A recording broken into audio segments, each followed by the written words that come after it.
નમસ્કાર વિદ્યાર્થી મિત્રો, આપણે ધોરણ 7 ગણિતમાં પ્રથમ પાઠ પૂર્ણાંક સંખ્યાઓની અંદર બે વિડિયો લેક્ચર જોઈ ગયા, ભાગ 1 અને ભાગ 2. મિત્રો, ભાગ 1 ની અંદર આપણે સંખ્યા રેખાનું પુનરાવર્તન કર્યું હતું, એટલે કે સંખ્યા રેખાને આધારે સરવાળા બાદબાકી અને ચડતો અને ઉતરતો ક્રમ કેવી રીતે ગોઠવી શકીએ એના વિશે સમજી ગયા હતા. ભાગ 2 ના જે વિડીયો હતો એની અંદર આપણે વિરોધી સંખ્યા, પૂર્ણાંક સંખ્યાની વિરોધી સંખ્યા અને કેટલીક પેટર્ન વિશે જોઈ ગયા હતા. ઓકે, કેટલાક વિદ્યાર્થીઓએ સરસ લેશન કરી અને મને મોકલ્યું છે, કેટલાકનું લેશન હજી બાકી છે, જે ઝડપથી આપણે પૂર્ણ કરીશું. મિત્રો, આજે ભાગ 3 ની અંદર આપણે સ્વાધ્યાય 1.1 ની અંદર 3 દાખલા ગણીશું અને સમજીશું. એના પરથી, એ 3 દાખલા પરથી હું તમને ગૃહકાર્યમાં એવા ને એવા 3 દાખલા આપીશ, એ તમારે જાતે ગણવાનો છે. મિત્રો, ગણિતની નોટમાં આ સ્વાધ્યાય 1.1 લખી એના જે ગૃહકાર્યના 3 દાખલા છે એ ગણવાના, ગણીને મને ફોટો પાડીને મોકલવાના છે. તો ચલો મિત્રો, આપણે સ્વાધ્યાય 1.1 જોઈએ. પહેલો દાખલો કંઈક આવો આપેલો છે કે આપેલ સંખ્યા રેખા પર કોઈ એક દિવસના જુદા જુદા સ્થળોના તાપમાન ડિગ્રી સેલ્સિયસ વડે દર્શાવવામાં આવેલ છે. મિત્રો, અહીંયા સંખ્યા રેખા આપેલી છે. આ સંખ્યા રેખામાં 5 જુદા જુદા સ્થળ છે. કયા કયા? તો લાહોલ સ્પીતિ નામનું ભારતની અંદર આવેલું એક સ્થળ છે.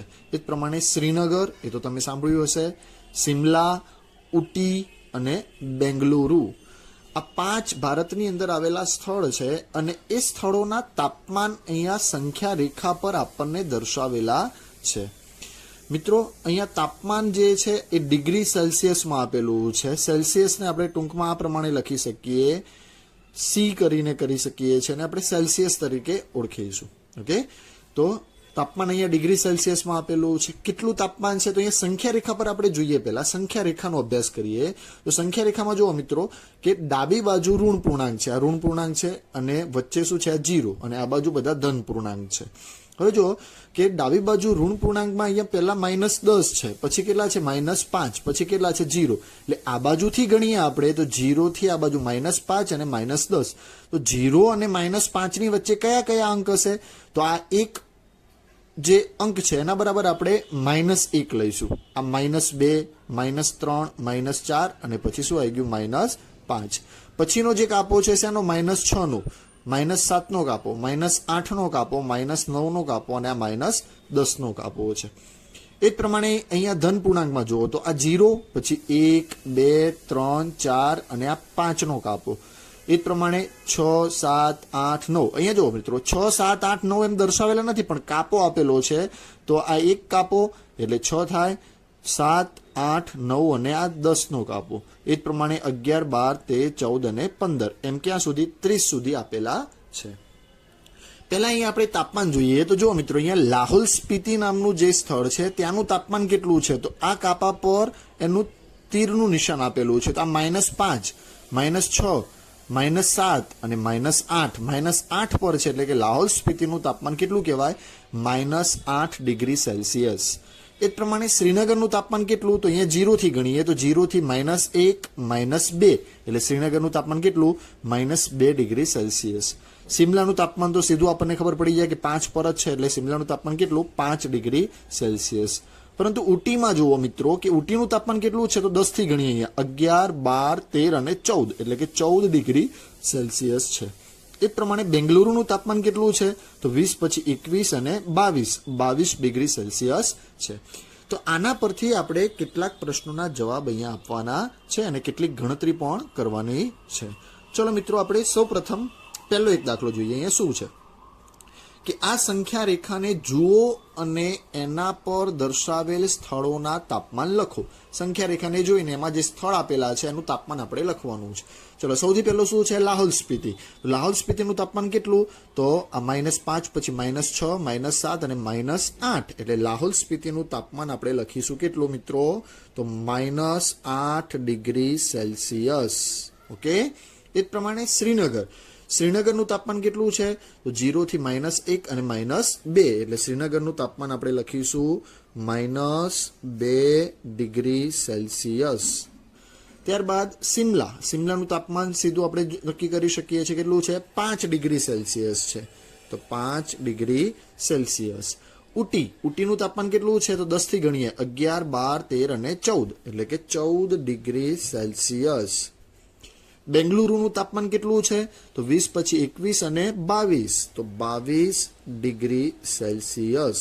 આ પ્રમાણે આપણે 5 સ્થળના તાપમાન નક્કી કરી કાઢ્યા. શેના પરથી મિત્રો? સંખ્યા રેખા પરથી. ત્યારબાદ બીજો પ્રશ્ન એવો છે કે ઉપર આપેલ સ્થળોના તાપમાનમાં સૌથી ગરમ અને સૌથી ઠંડા સ્થળોના તાપમાનમાં શું તફાવત છે? હવે જુઓ મિત્રો કે સંખ્યા રેખામાં આપણને ખબર છે કે ડાબી બાજુ કેવી સંખ્યાઓ હોય? નાની સંખ્યાઓ, અને જમણી બાજુ જે હોય કેવી સંખ્યાઓ હોય? મોટી સંખ્યાઓ. મિત્રો ખબર છે તમને કે -10 મોટા કહેવાય કે -5 મોટા કહેવાય? તો અહીંયા -5 મોટા કહેવાય. 5 મોટા કહેવાય કે 10 મોટા કહેવાય? તો 10 મોટા કહેવાય. તો ધન પૂર્ણાંકમાં જેમ આપણે જમણી બાજુ જઈશું એમ સંખ્યા કેવી થશે? મોટી થશે. ઋણ પૂર્ણાંકમાં જેમ આપણે ડાબી બાજુ જઈશું એમ સંખ્યા કેવી થશે? નાની થશે.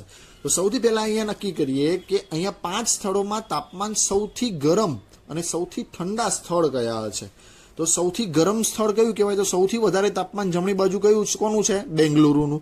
અને સૌથી ઓછું કોનું છે? તો લાહોલ સ્પીતિનું. તો અહીંયા લખીએ સૌથી પહેલા કે સૌથી ગરમ સ્થળ કયું છે? તો બેંગલુરુ છે. સૌથી ગરમ સ્થળ કયું છે મિત્રો?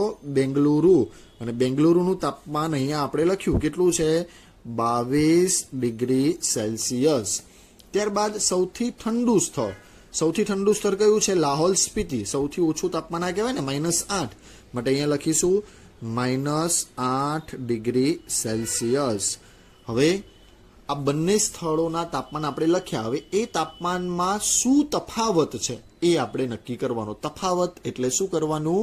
બાદબાકી કરવાની. મિત્રો યાદ રાખો, તફાવત એટલે શું કરવાનું? બાદબાકી કરવાની. તો અહીંયા બાદબાકી આપણે શું કરીશું? તો મોટી સંખ્યામાંથી નાની સંખ્યા બાદ કરીશું. આમાં મોટી સંખ્યા કઈ કહેવાય? તો 22 ડિગ્રી સેલ્સિયસ. નાની સંખ્યા કઈ છે? -8 ડિગ્રી સેલ્સિયસ. તો 22 માંથી -8 બાદ કરવાના છે. તો 22 ડિગ્રી સેલ્સિયસ -8 ડિગ્રી સેલ્સિયસ, બરાબર? ડિગ્રી સેલ્સિયસ અહીંયા લખીશું આપણે. તો 22 માંથી -8 બાદ કરવાના. તો અહીંયા જુઓ મિત્રો, 22 ડિગ્રી સેલ્સિયસ આપણે એમના એમ રાખીશું. હવે માઇનસ બંને ઓછા હોય તો શું થઈ જાય?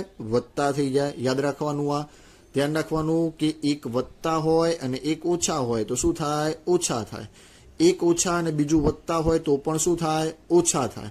પરંતુ બંને ઓછા હોય ત્યારે શું થાય? વત્તા થાય. અને બંને વત્તા હોય ત્યારે પણ શું થાય? વત્તા જ થાય. બરાબર? આ વસ્તુ આપણે યાદ રાખીશું. બરાબર છે? ચલો મિત્રો, હવે આપણે અહીંયા માઇનસ શું કર્યું? પ્લસ, એટલે કે વત્તા કર્યું. પછી કેટલા છે? 8 ડિગ્રી સેલ્સિયસ. હવે સીધું આપણે શું કરી દઈશું? સરવાળો કરી દઈશું. તો 22 + 8, 22માં 8 ઉમેરીએ તો કેટલા થાય? 30° સેલ્સિયસ થાય. તો તફાવત આપણને મળી ગયો સૌથી વધુ ગરમ સ્થળ અને સૌથી ઓછું તાપમાન ધરાવતું સ્થળ, બંને વચ્ચેનો તફાવત કેટલો છે? 30 ડિગ્રી સેલ્સિયસ. અહીંયાથી ગણીએ મિત્રો, જુઓ કે આ -8 છે અને આ કેટલું છે? 22 છે.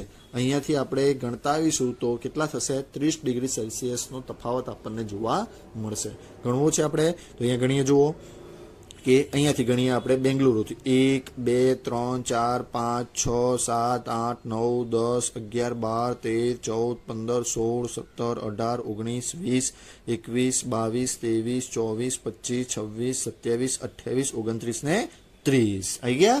તો આ પ્રમાણે 30 ડિગ્રી સેલ્સિયસનો તફાવત એમાં જોવા મળે છે. ચલો, ત્યારબાદ ત્રીજો પ્રશ્ન એવો છે કે લાહોલ સ્પીતિ અને શ્રીનગરના તાપમાનમાં શું તફાવત છે? તો આપણે તાપમાન તો પહેલા નક્કી કરી જ કાઢ્યા હતા. લાહોલ સ્પીતિનું તાપમાન કેટલું છે? તો -8, અને શ્રીનગરનું તાપમાન કેટલું છે? -2 છે. તો અહીં આપણે લખીએ કે લાહોલ સ્પીતિનું તાપમાન કેટલું? -8 ડિગ્રી સેલ્સિયસ. અને શ્રીનગરનું તાપમાન કેટલું? તો -2 ડિગ્રી સેલ્સિયસ. હવે આનું શું નક્કી કરવો છે આપણે? તફાવત. તફાવત એટલે શું કરવાનું મિત્રો? તો બાદબાકી કરવાની. તો બાદબાકી કરવા માટે આપણે મોટી સંખ્યામાંથી નાની સંખ્યા બાદ કરીશું. પહેલા નક્કી કરો કે -8 મોટા કે -2 મોટા. નક્કી કરો. યસ, કોણ મોટા? -2 મોટા કહેવાય. યાદ રાખવાનું મિત્રો, આ ઋણ સંખ્યા છે, ઋણ પૂર્ણાંક છે. જો ધન હોત એટલે કે ફક્ત 8 અને 2 હોય, ફક્ત કેટલા હોય? 8 અને 2, તો આ ધન પૂર્ણાંક, તો આમાં 8 મોટા કહેવાય, 2 નાના કહેવાય. પણ ઋણ પૂર્ણાંક જ્યારે હોય -8 અને -2, તો આ -2 કેવા કહેવાય? મોટા કહેવાય. સંખ્યા રેખામાં જમણી બાજુ -2 છે અને -8 ડાબી બાજુ છે, માટે જમણી બાજુની સંખ્યા મોટી કહેવાય, ડાબી બાજુની સંખ્યા નાની કહેવાય. તો -2 કેવા છે? મોટા છે. તો મોટી સંખ્યા -2 માંથી -8 શું કરવાના? બાદ કરવાના છે, એટલે કે તફાવત શોધવાનું છે. ચલો હવે -2 એમના એમ લખીએ. હમણાં કહ્યું એ પ્રમાણે માઇનસ માઇનસ શું થઈ જાય? પ્લસ થઈ જાય. એટલે પ્લસ કેટલા? 8.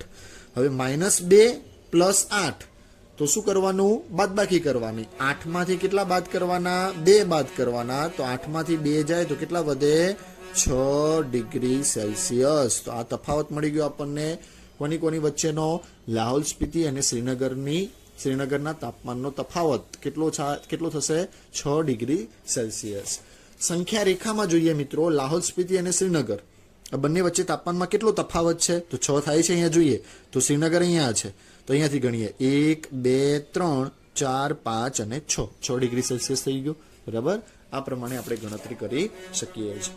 ચલો ત્યારબાદ ચોથો પ્રશ્ન છે કે શું આપણે કહી શકીએ કે શ્રીનગર અને સિમલાનું સંયુક્ત તાપમાન સિમલાના તાપમાન કરતાં પણ ઓછું છે? શું તે શ્રીનગરના તાપમાન કરતાં પણ ઓછું છે? સૌથી પહેલા 2 પ્રશ્નો અહીંયા આપેલા છે. પહેલો પ્રશ્ન આપણે નક્કી કરીએ કે શ્રીનગર અને સિમલાનું સંયુક્ત તાપમાન એટલે બંનેનું ભેગું કરવાનું. કોનું? શ્રીનગર અને સિમલાનું. તો સૌથી પહેલા જુઓ કે શ્રીનગરનું તાપમાન કેટલું છે. તો અહીંયા આપણે લખ્યું શ્રીનગરનું તાપમાન કેટલું? -2 ડિગ્રી સેલ્સિયસ અને સિમલાનું તાપમાન કેટલું? 5 ડિગ્રી સેલ્સિયસ. તો શ્રીનગરનું તાપમાન અહીંયા લખી દઈએ -2 ડિગ્રી સેલ્સિયસ અને સિમલાનું તાપમાન છે 5 ડિગ્રી સેલ્સિયસ. ખબર પડી ગઈ? આ શ્રીનગરનું તાપમાન અને આ કોનું છે? સિમલાનું તાપમાન છે. ચલો હવે આ બંનેનું સંયુક્ત તાપમાન એટલે ભેગું કરવાનું મિત્રો. આપણે કહીએ કે કોઈ એક જોડે, ધારો કે કહીએ કે રવિ જોડે 5 રૂપિયા છે અને સંદીપ જોડે 10 રૂપિયા છે, તો બંને જોડે સંયુક્ત કેટલા રૂપિયા થયા? તો બંને જોડે સંયુક્ત 5 અને 10 એટલે કેટલા થયા? 15. એટલે બંનેનો શું કરવો પડ્યો આપણે? સરવાળો. તો અહીંયા પણ એ જ પ્રમાણે આપણે સરવાળો કરવો પડશે.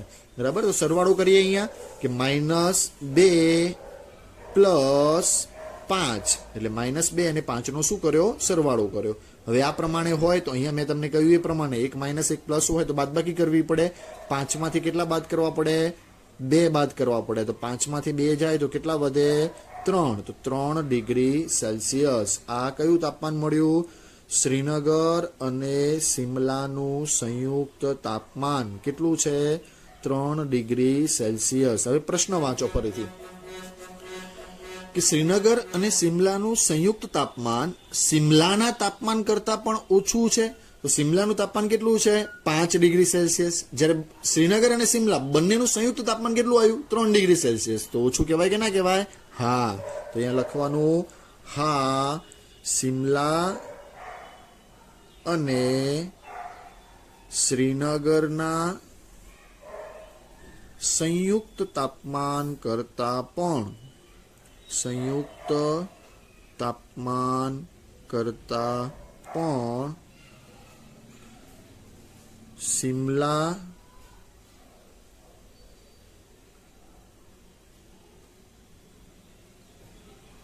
નું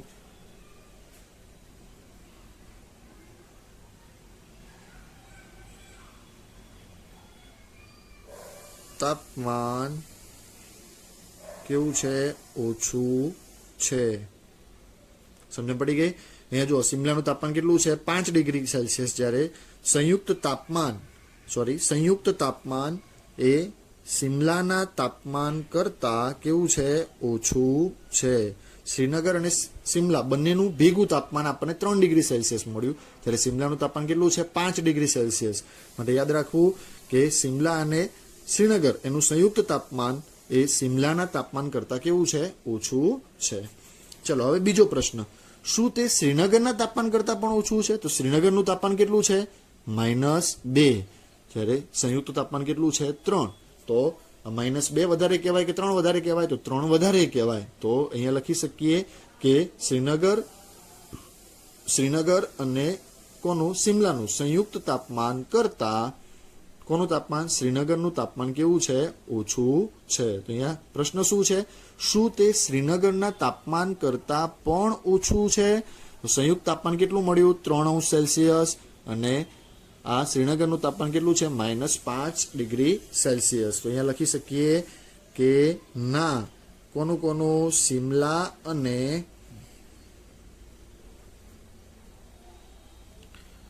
શ્રીનગરના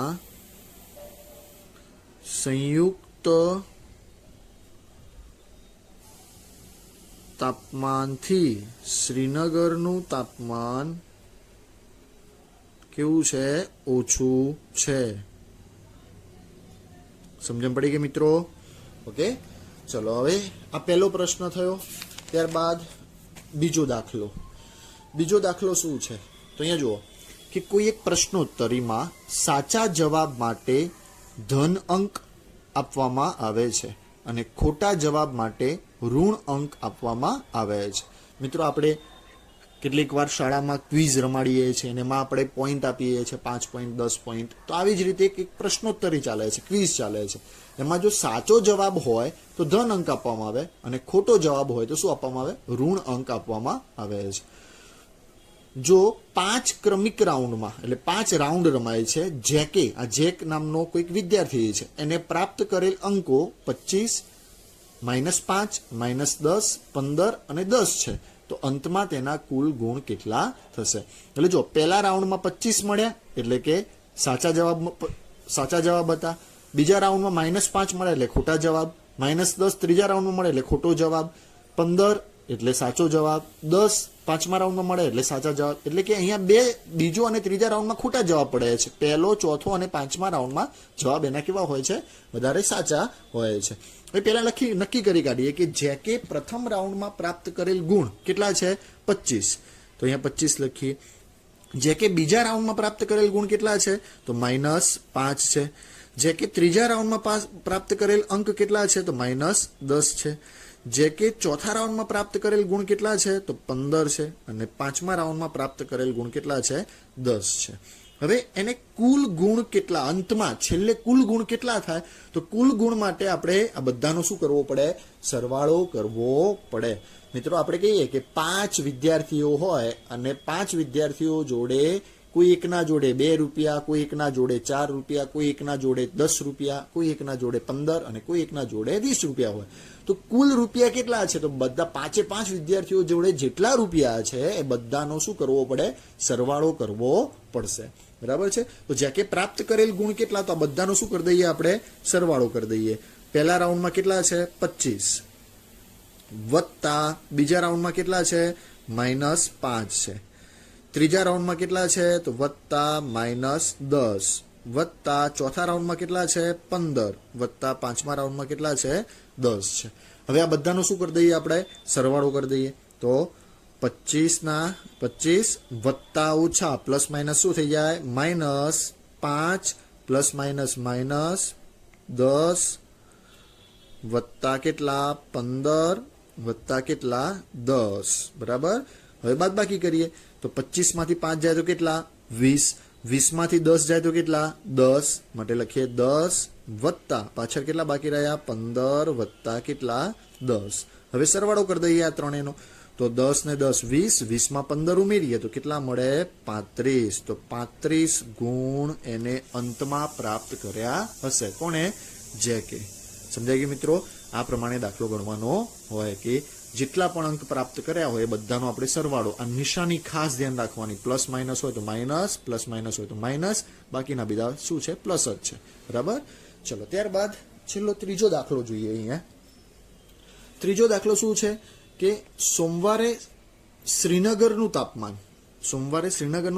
-5 ડિગ્રી સેલ્સિયસ હતું અને મંગળવારનું તાપમાન 2 ડિગ્રી સેલ્સિયસ ઓછું થયું, એટલે -5 હતું એમાં 2 ઘટ્યું.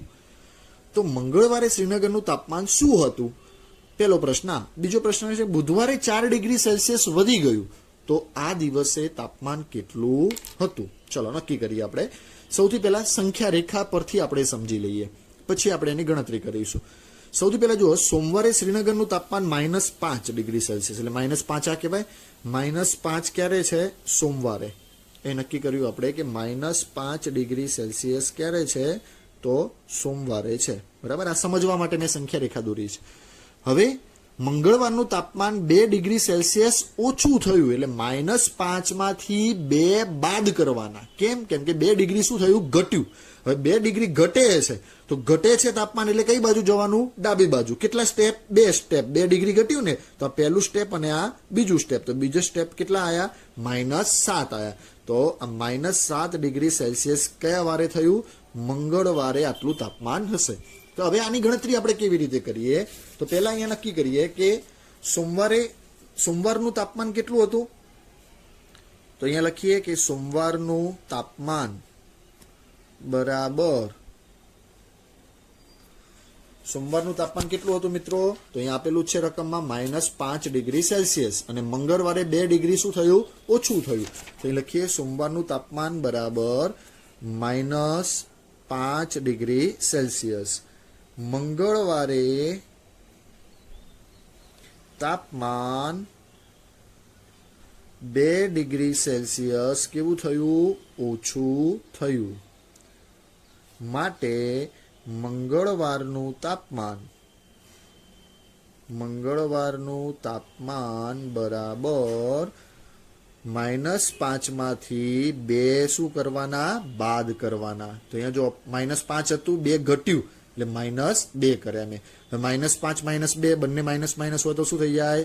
પ્લસ થઈ જાય. એટલે 5 માં 2 શું કરી દેવાના? ઉમેરી દેવાના. એટલે 5 ને 2 7.